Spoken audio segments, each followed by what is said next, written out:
Hello, xin chào tất cả mọi người.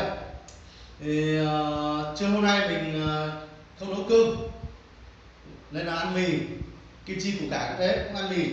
Nên là hôm nay mình sẽ tổ chức một cuộc thi gọi là thi ăn mì. Mì này là mì trộn spaghetti omachi, nhìn cũng rất là ngon. Mỗi thằng được thêm một cây xúc xích nữa. Tổ chức cuộc thi xem ai ăn nhanh. Không biết mọi người có dự đoán được ai sẽ ăn nhanh hơn không?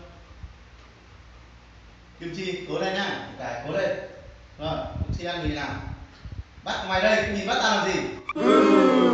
Kim chi củ cải. Rồi chuẩn bị nhá. Rồi ăn đi. Kim chi ăn đi.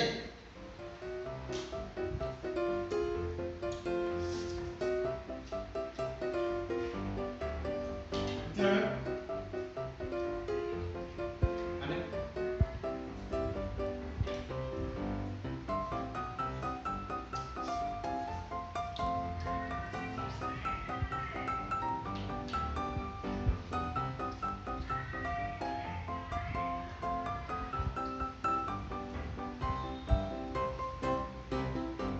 Mình ngồi dậy mà ăn.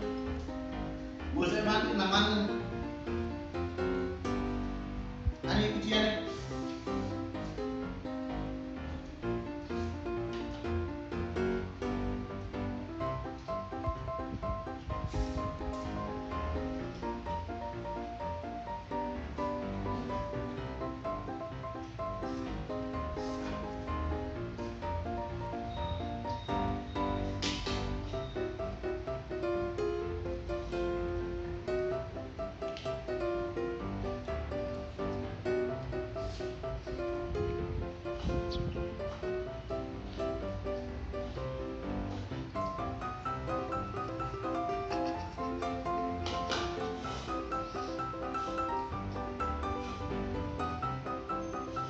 Kim chi ăn đi.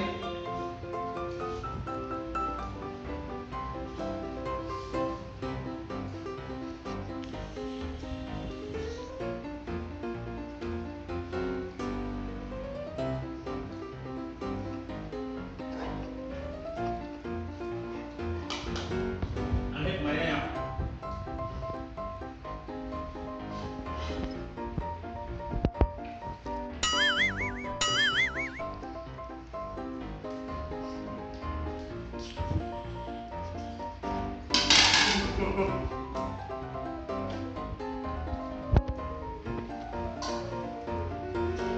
Nước kéo này. Mà ăn hỗn thế nào mà.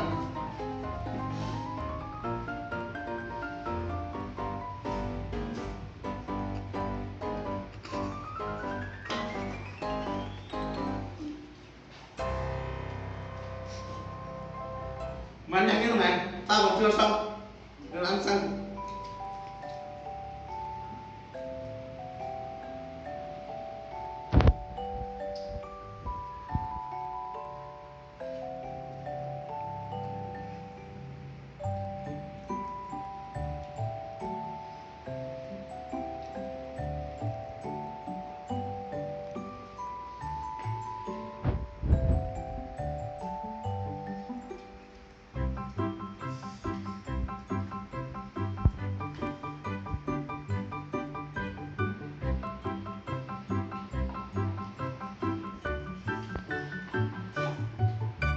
Thôi.